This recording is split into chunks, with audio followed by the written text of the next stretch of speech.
औज़ुबिल्लाहि मिनश्शैतानिर्रजीम बिस्मिल्लाहिर्रहमानिर्रहीम। नबी करीम सल्लल्लाहु अलैहि वसल्लम और हज़रत आयशा रज़ियल्लाहु ताला अन्हा की पहली वफ़ात। अस्सलाम वालेकुम मेरे मोहतरम अजीज़ दोस्तों, उम्मीद है आप सब खैरियत से होंगे इंशाअल्लाह। मैं मोहम्मद इमरान अली और आप देख रहे हैं Ali Islamic voice YouTube channel. दोस्तों, आपसे गुजारिश है आप वीडियो को पूरा ज़रूर देखें और अल्लाह से दुआ है बोलने में या लिखने में किसी किस्म की गलती हो तो माफ़ कर दें, आमीन। तो आइए वीडियो को शुरू करते हैं। बिस्मिल्लाहिर्रहमानिर्रहीम। बनी इसराइल में एक शख्स रहता था जिसका नाम किफ्ल था। वो रोज़ाना बदकारी करता था। उसके पास बड़ा मालो दौलत था। शराब और औरत रोज़ाना का इसका मामूल था। कितना दौलत था, कितना माल था, कितनी मस्ती थी, कितना शहवत था उसके पास। एक दिन एक लड़की को 60 दिनार पर लाया सोने के सिक्के, जो आज तकरीबन 6 लाख रुपए इंडियन का बनता है। जब वह कमरे में गया तो देखा वो लड़की रो रही थी। किफ्ल ने पूछा, तुम क्यों रो रही हो? मैं तुम्हें ज़बरदस्ती तो नहीं लाया। तो लड़की ने कहा, किफ्ल मैं इज्जतदार हूँ, इज्जतदार की बेटी हूँ, लेकिन भूख ने मुझे यहाँ तक पहुँचाया है। जब मालदार लोग ज़कात नहीं देते तो गरीबों की इज्जत नीलाम हो जाती है। उसने कहा, किफ्ल मैं इज्जतदार हूँ, मुझे गुर्बत ने यहाँ तक पहुँचाया है। तो किफ्ल रोने लगा और कहने लगा, बहन जिस इज्जत के साथ आई थी उसी इज्जत के साथ वापस चली जाओ। जो कुछ दिया वो हदिया समझकर बस मेरे लिए तू दुआ कर दे। मैं बड़ा ही कमीना इंसान हूँ। अब किफ्ल को पता नहीं कि आगे क्या होने वाली है। यह उसकी आखिरी रात थी। किफ्ल मर गया। किफ्ल का जैसा किरदार था ना, इसको कोई गुस्ल देने ना आता, ना कोई इसको नहलाने आता, ना कोई कांधा देने आता। ये यहीं सड़ गल के मर जाता हो। मगर मैं कुर्बान जाऊं अपने रब के ऊपर, कितना करीम हमारा रब है। अगर बख्शने पर आ जाए तो बस एक लफ्ज तौबा को सुनकर हर चीज़ मिटा देता है। दोस्तों, जब सुबह हुई तो लोगों ने क्या देखा कि अल्लाह रब्बुल इज्जत ने किफ्ल के दरवाजे पर बड़ा ही नूरानी अंदाज में लिखा है, हमने किफ्ल को माफ़ कर दिया। ये क्यों लिखवाया कि अब हमें इससे दोस्ती हो गई है। यानी लोगों किफ्ल का जनाजा की नमाज पढ़ो, मैंने किफ्ल को माफ़ कर दिया है। दोस्तों, इस वाक्य से हमें पता चलता है कि चाहे हमने कितना ही बड़ा गुनाह क्यों न किया हो, अगर अल्लाह की बारगाह में सच्ची तौबा कर ली जाए तो वो हमारे सारे गुनाहों को बख्श देता है। कितना रहीम है और कितना करीम है हमारा रब। दोस्तों, हम अब अपने अगले वाक्य की तरफ चलते हैं, लेकिन उससे पहले गुजारिश है कि वीडियो को लाइक और चैनल को सब्सक्राइब जरूर कर लें।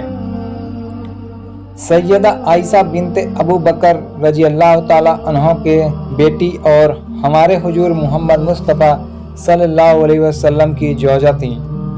आपको उम्मुल मोमिनीन की खिताब से याद किया जाता है। रसूल अल्लाह सल्लल्लाहु अलैहि वसल्लम के बाद ओहदाए खिलफाए राशिदीन में आपकी शख्सियत बहुत नुमाया नज़र आती है।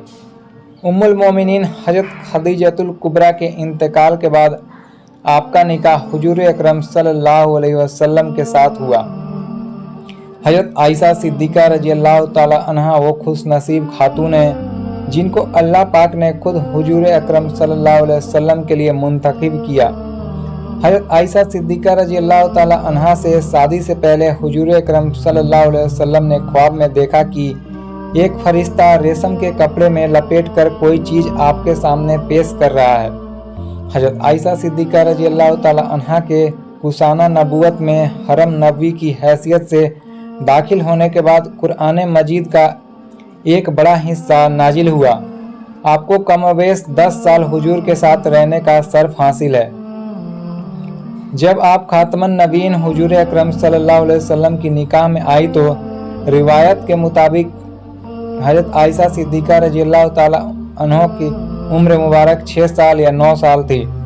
400 दिरहम आपका हक महर मुकर्रर हुआ। हुजूर अकरम सल्लल्लाहु अलैहि वसल्लम आपसे निकाह के बाद 3 साल तक मक्का मुकर्रमा में मुकीम रहे। इसके बाद आपने मदीना में हिजरत फरमाई, जिसमें हज़रत अबू बकर रज़ियल्लाहु ताला अन्हो के साथ भी थे, लेकिन उनके अहलो अयाल मक्का में ही मुकीम रहे। और मदीना हिजरत मुकम्मल होने के बाद जब वहाँ तसल्ली बख्श सूरत हाल सामने आई तो हज़रत अबू बकर सिद्दीक़ रज़ियल्लाहु ताला अन्हो अपने अहल अयाल को मदीना बुलवाया।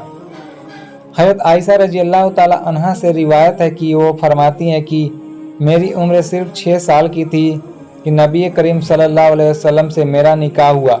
फिर हम हिजरत करके मदीना आ गए, बनी हारिस बिन हजरत खजरा के मकान में आए। फिर मुझे इतना शदीद बुखार आया कि मेरे सर के बाल गिरने लगे और सिर्फ कानों तक रह गए। फिर एक दिन मैं अपने चंद सहेलियों के साथ झूले में बैठी तो मेरी वालिदा उम्मे रुमान मेरे पास आईं और मुझे ज़ोर से आवाज़ दी तो मैं उनके पास चली गई। मुझे उस हाल को मालूम न था कि उन्होंने क्यों बुलवाया है। उन्होंने मेरा हाथ पकड़कर एक मकान के दरवाजे पर खड़ा कर दिया। मेरा सांस फूल रहा था, हत्ता कि जब दम में दम आया तो उन्होंने थोड़ा पानी लेकर मेरे मुंह और सर पर हाथ फेर दिया। इसके बाद मुझे मकान के अंदर दाखिल कर दिया तो मैंने अंदर चंद औरतों को देखा। उन्होंने कहा, खैर बरकत और नेक फ़ाहल के साथ आओ, और मेरी वालिदा ने मुझे उनके हवाले कर दिया। फिर उन्होंने मुझे संवारा और तैयार किया। फिर चास के वक्त हज़रत मोहम्मद सल्लल्लाहु अलैहि वसल्लम तशरीफ़ लाया तो उन औरतों ने मुझे आप सल्लल्लाहु अलैहि वसल्लम के हवाले कर दिया। उस वक्त मेरी उम्र मुबारक 9 साल थी। दूसरी रिवायत में है कि हुजूर अकरम सल्लल्लाहु अलैहि वसल्लम तो हज़रत उम्मे रुमान ने हज़रत आयशा को आपकी गोद में बिठाकर कहा कि ये आपकी जौजा है। तब बैठे हुए तमाम मर्द और औरत सब घर से बाहर निकल कर चल दिए तो रसूल अकरम सल्लल्लाहु अलैहि वसल्लम मेरे साथ वफ़ा फरमाया। एक और रिवायत जो हज़रत अस्मा बिनते उवैस रज़ियल्लाहु ताला अन्हा से मरवी है कि वो कहती है कि मैं सैयदा आयशा रज़ियल्लाहु ताला अन्हा के साथ जुफाफ के दिन वहाँ मौजूद थी। खुदा की कसम उस वैसा कोई खाना मौजूद न था सिवाय दूध के एक प्याले के, जिसमें से कुछ तो हुजूर सल्लल्लाहु अलैहि वसल्लम ने नोश फरमाया, बाकी हज़रत आयशा रज़ियल्लाहु ताला अन्हा को दे दिया। लेकिन वो प्याला लेने से शर्मा रही थी। मैंने कहा, नबी के दस्ते मुबारक को रद्द न करो, पी लो। तो उन्होंने लिया और थोड़ा पिया। इमाम तिबरी लिखते हैं कि बाज़ रिवायतों के मुताबिक मदीना आने के 18 माह बाद जुल्काद में हुजूर अकरम सल्लल्लाहु अलैहि वसल्लम हज़रत आयशा रज़ियल्लाहु ताला अन्हा के साथ सबसास हुए, और बाज़ रिवायतों में आता है कि 17 माह और सवाल का महीना लिखा है। आपकी उम्र मुबारक 6 या 7 साल थी।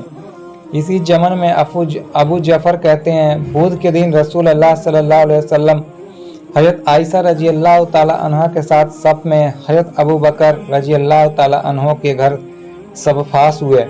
हज़रत आयशा रज़ियल्लाहु ताला अन्हा फरमाती है कि हमारे वलीमे पर ऊँट, बकरी या कोई जानवर ज़िबा न किया गया। हज़रत आयशा रज़ियल्लाहु ताला अन्हा जिस घर में दुल्हन बनकर आई थी वो कोई आलीशान बुलंदो वाला मकान नहीं था। मस्जिद नबवी के चारों तरफ छोटे छोटे हुजरे थे। इन्हीं में से एक हुजरा हज़रत आयशा रज़ियल्लाहु ताला अन्हा के मस्कन था। ये हुजरा मस्जिद के सर की जानिब था और उसका दरवाज़ा मस्जिद के अंदर खुलता था। हुजरा का सहन ही मस्जिद का सहन था। हज़रत निजामुल मालिक रहमतुल्लाह अलैह ने अपनी अमाली में हज़रत आयशा रज़ियल्लाहु ताला अन्हा के तारीख से नकल किया है। वो फरमाती है, मुझे वो फजीलतें मिली है जो मुझसे पहले किसी औरत को न मिली।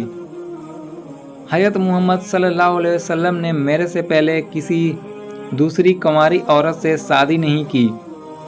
जब आप पर वही नाजिल होती तो आप मेरे पास होते। आसमान में मेरी बारात में आयत नाजिल हुई। मैं दुनिया में सबसे ज़्यादा आप सल्लल्लाहु अलैहि वसल्लम को महबूब थी। आप सल्लल्लाहु अलैहि वसल्लम को दुनिया और आखिरत का इख्तियार दिया गया तो इस वक्त भी आप मेरे से टेक लगाए हुए थे। जब आपका विसाल हुए तो मेरी ही बारी का दिन था। आप सल्लल्लाहु अलैहि वसल्लम का तदफीन भी मेरे ही घर यानी कि मेरे ही हुजरे में हुआ। आपने आखिरी वक्त में मिसवाक नरम करने के लिए हज़रत आयशा रजी अल्लाह ताला अन्हा को दी। उनका लुआब उस मिसवाक को लगा जो मिसवाक आप सल्लल्लाहु अलैहि वसल्लम ने की। उम्मुल मोमिनीन हज़रत आयशा रजी अल्लाह ताला अन्हा से बढ़कर कुरान में कोई राज हराम और हलाल के मसाइल में माहिर न था। इमाम तिरमिजी फरमाते हैं कि हज़रत मूसा असारी रजी अल्लाह ताला अन्हो से मरवी है, जब कोई हदीस हम पर मुश्किल गुजरती और समझ में न आती तो हम जब हज़रत आयशा रजी अल्लाह ताला अन्हा से पूछा जाता तो इसका इल्म उन्हीं के पास पाया जाता। हज़रत आयशा रजी अल्लाह ताला अन्हा सिर्फ 18 साल की उम्र में बेवा हो गई। हज़रत आयशा रजी अल्लाह ताला अन्हा ने हुजूर अकरम के साथ 9 साल तक ज़िंदगी बसर की। हज़रत मोहम्मद मुस्तफ़ा सल्लल्लाहु अलैहि वसल्लम के इंतकाल के बाद आप 48 साल तक जिंदा रही। सन 58 हिजरी में आपकी वफ़ात हुई। उस वक्त आपकी उम्र 66 साल की थी। वसीयत के मुताबिक जन्नतुल बकी में रात के वक्त आपको दफन कर दिया गया। दोस्तों, ये थी आज की वीडियो। आपको कैसी लगी ज़रूर बताएं और अल्लाह से दुआ है कि हमें और आपको आखिरत के लिए संवारे और तैयार करें और हम खुद भी तैयार हों। खुदा हाफिज।